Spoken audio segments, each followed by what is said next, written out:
human being be from this planet? How can he? Does he have no conscience? Does he have no heart? Do you have no soul? You son of a bitch! Do you realize what you've just done?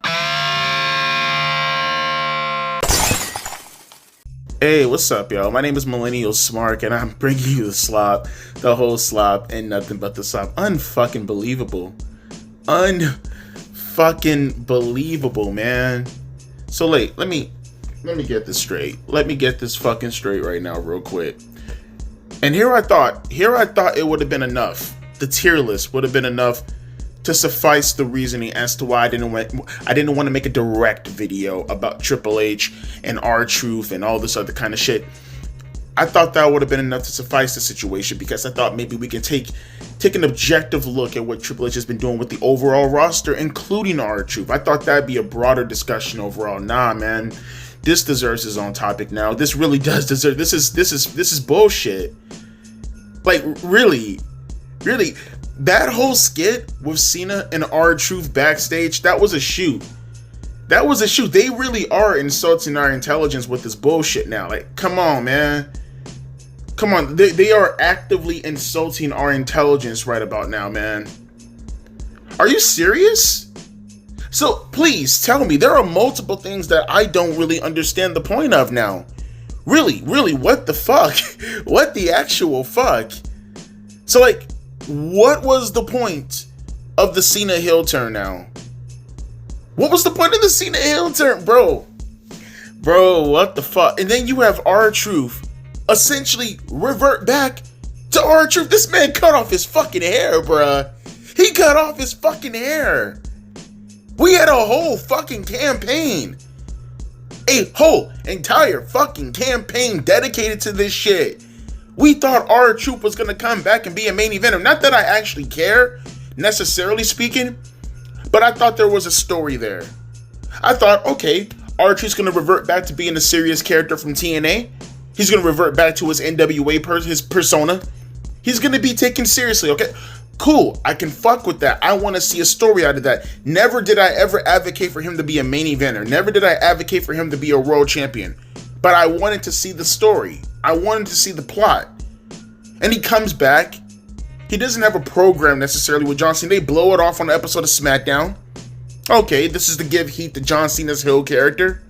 Build up into something. And the something ended up being John Cena turning back to being a face, literally with no story progression. Just like that. Fucking face turn. And now we have R-Truth tonight, just reverting back to good old R-Truth. Once again, what was the point? What was the point of any of this shit? Like, at some point, you do have to sit back and you have to ask yourself as a fan, are these motherfuckers legitimately insulting my intelligence right now? Like, are they really hardcore coming in my face, saying open wide and pissing in my mouth, wagging their dick, or taking their pussy and draping it across your face like your tissue? Because at some point, you have to really look at yourself in the mirror and ask yourself, what the fuck are these people doing right now? And what do they think of me to be consistently insulting my intelligence in this fucking manner? Like, that was unbelievable when I seen that today.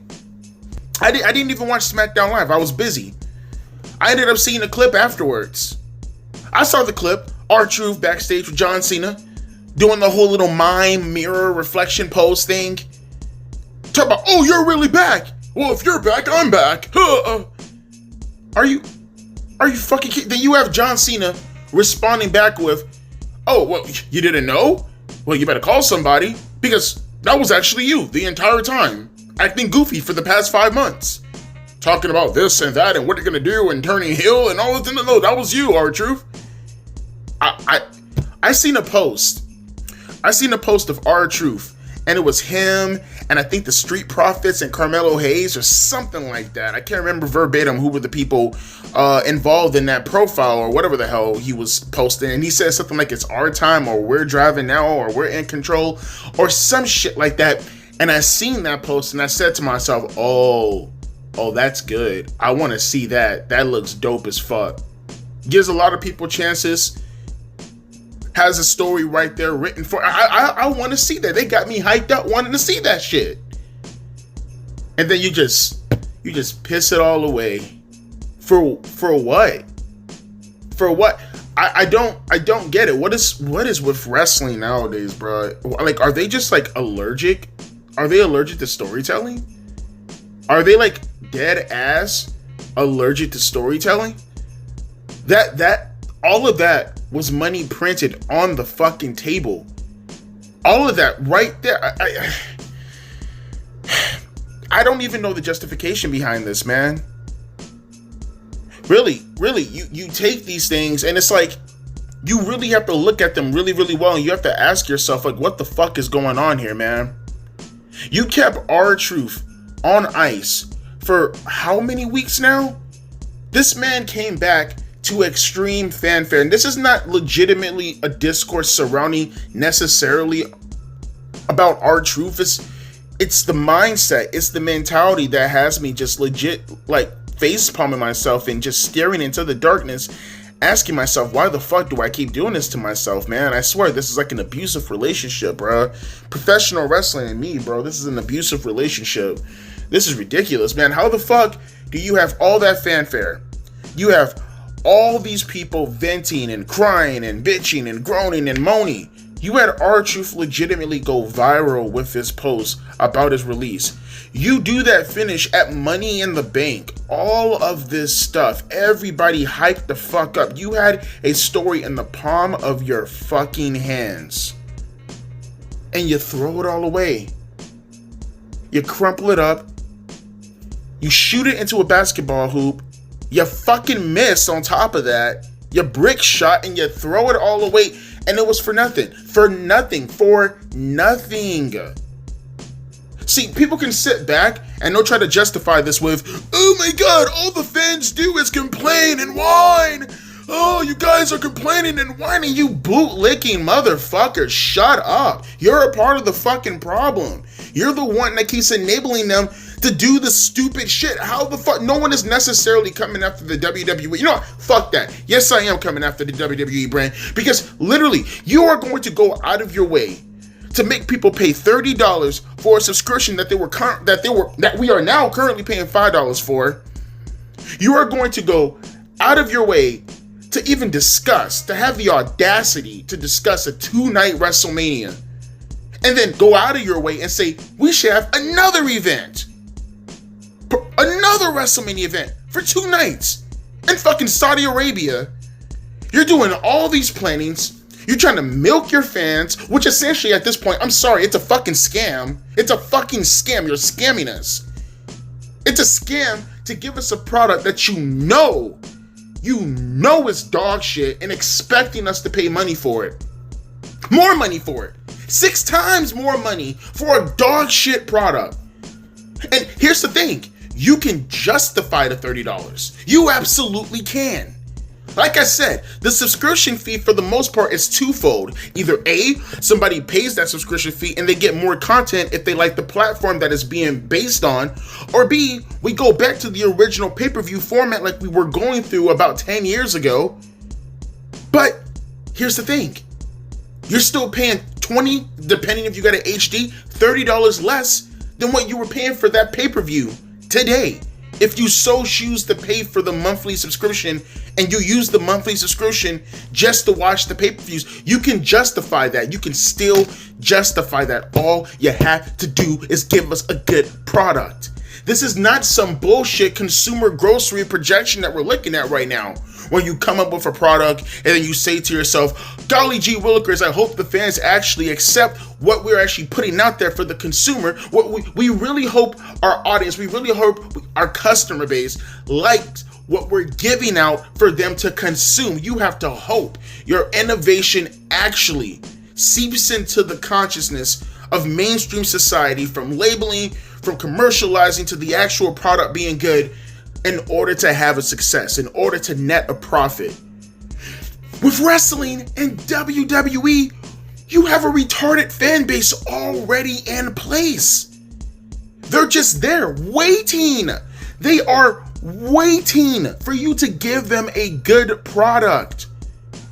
That's the part that always frustrates me with professional wrestling. They make it like it's one of the fucking hardest jobs in the fucking world. They really try to test your patience and suggest that what they're putting across is the hardest job in the fucking world. No, it's not. No, it's not. The fans, they may have dumb ideas, but fundamentally, they tell you what they want, and everybody agrees with that process. Solid fucking storytelling. It's not fucking rocket science. It's not Einstein. E equals MC fucking square. It's not trying to figure out the root to pi and timesing it by pi and then figuring out each digit off the top of your fucking head. It's not that fucking difficult, you fucking water breathing you fucking daycare dropouts. Oh my god. I'm crashing out right now because it's unbelievable how much they keep trying to insult our intelligence as of late. And I was one of those people that said benefit of the doubt. Benefit of the doubt. Give WWE a chance. Let them cook. Cinema. And it's like, you know what? No. You can't keep letting them get away with this shit. You can't just keep justifying because they have one cool moment. Like a Brock Lesnar return. Or a John Cena initially turning heel. Or an R-Truth return at Money in the Bank after all of the controversy.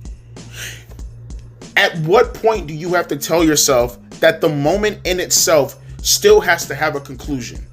And the conclusion, even if you like the moment, think further ahead, and ask yourself the pattern of behavior that this company's been doing for the longest now.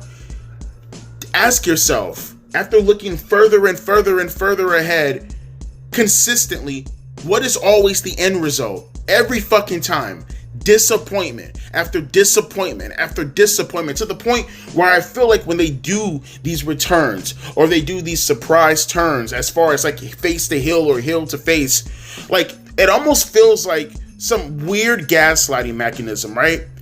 It feels like some weird gaslighting in the sense of letting you know, hey guys, I want you to understand what we're prepping for you at the moment. Going down the road, look towards the fucking light. Down the road, oh, you're gonna get something really fucking special. Just hold your horses, strap in your seatbelt, and enjoy the ride. Ain't that right, Rock? Enjoy the fucking ride. And then inevitably, you get disappointment after disappointment after disappointment. Again, I'm mind blown right now how you can ruin such an opportunity. Something that is so easy to fucking do. Something sitting on a goddamn plate like a John Cena heel turn. And then you do all of this controversy surrounding around R-Truth. You bring him fucking back. You have all of this fanfare, and you have this guy cut off his fucking hair. You have him go on all these podcasts, do all these interviews, do all these shows, exemplifying what he wants to do in regards to his heel or his persona changing dramatically. You have him tease this new group, this new faction that really could have resonated with today's pop culture, today's audience, especially from a political level. Even if I would have disagreed with it, it doesn't matter. It's the entertainment aspect that I agree with. All of this stuff that was so promising, just to fucking like that turn John Cena babyface, and now you make R-Truth look even more retarded than he's already reverting back to being, by essentially saying, hey R-Truth, now we want you to go out there and we want you to look John Cena dead in the eye and we want you to pretty much metaphorically suck his dick. Get on your knees, pull back that shaft, and I want you to go to town. Deep throat the shit. I want all his kids to touch your tonsils. I want you to digest every bit of nut coming out of those ball sacks. All right, R-Truth, get to work. Come on, get on your knees. Go ahead. No lotion for you. Right there. Don't care how ashy you are right now. On your knees right now, buddy. So essentially, he's not just a joke for doing this and looking more like a joke. He reverted back to being a joke, but now he's a bigger fucking joke than he ever was before, for essentially emasculating his entire fucking character more than what he was already doing previously, because essentially you made the guy look like a fucking buffoon in more ways than one. Almost like a humiliation ritual. Oh, you got released, R-Truth? Well, buddy, we're gonna bring you back, and let's hear some of your ideas. Oh, you want to cut off your hair? Well, go ahead and cut off your hair. We got some ideas for you in the future, pal. Go ahead and do that dumb fuckery. Cut off your hair. Go ahead. You're gonna get this way big push up because you're back. Oh, by the way, 1 month later, you're off of TV for the next couple of weeks. And we kind of want you to be a goofball again. Oh, also, not too sure about how your contract's looking right now. Yeah, you just cut off your dreads for no fucking reason. Sucks to be you, pal. Again, all of this, everybody looks foolish. Every single person looks foolish for even one iota of a second investing themselves into anything that WWE fucking pretty much promised you and put forward. And once again, I'll end it on this note right here. I don't even understand the point of pulling the plug on this. Once again, you have so many things coming up the pipeline right now. You have something on a silver platter that fans are asking for. You are asking fans to pay money for a product that essentially you're saying, yeah, we know you want this, but you're not going to get it. Make it make fucking sense. Make it make sense. You have to be the world's biggest fucking bootlicker in the world. Like, the world's biggest bootlicker in the fucking world. You are in the world twice. You are an earthling, okay? You are an alien joining Earth and pretending to be a fucking earthling. To actually say to yourself that what is being conducted at the moment in WWE is okay. You can have two. For all the people who think, oh, Devontae, you're primarily an AEW hating channel. We don't like it when you go after WWE like the NPC zombies that you fucking are right now.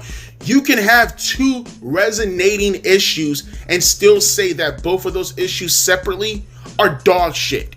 I think AEW is absolutely the drizzling shits. They are awful. They are a god-awful fucking promotion. And also, right about now, WWE, they're on par with them. They're on par with them, and quite frankly, one may argue even worse. Because at least it's like the enemy of the enemy is my friend. Or more particular, because they're not my friend, fuck AEW. It's knowing the devil that you actually see all the time versus the devil that you keep trying to make out to be an angel in your mind. At least I go to AEW and I go into AEW and I expect fuckery. I expect moronic booking. I expect stupid fucking breaking away from tradition because I actually feel like I'm actually doing something innovative at the moment.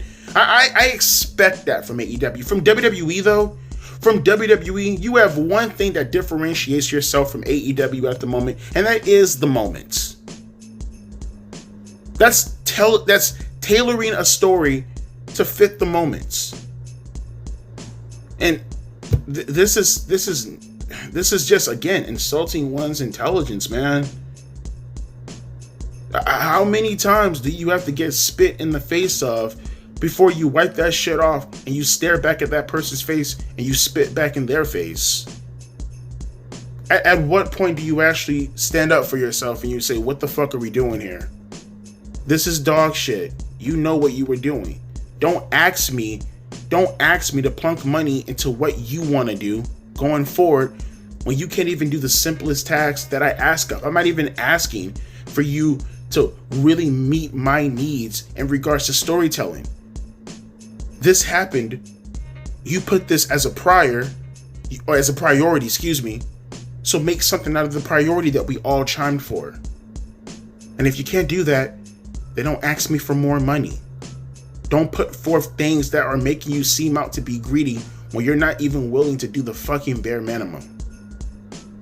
And like I said, for everybody out there who actually thinks to themselves, oh, Devontae, you're just a hater this, you're just a hater that. Well, you won't have those same opinions when I talk about AEW. Don't do it now with WWE. It's not hating. It's being realistic. It's having eyes and it's having ears. How do you see this and how do you justify it? You can't. The only way you justify it is if you're an employee or you just like to be walked all over. Well, guess what? That's not me. You want to be used as a carpet? You want to be used as a welcome mat? Be my guest. That's not me, though. I have basic expectations. You want my money? You earn my money. And if you can't do the bare minimum to even attempt to earn my money, then don't ask for my money. As always, my name is Devontae, aka Millennial Smart. I'll be catching you guys later. That was so disappointing seeing. Deuces, P, Ice.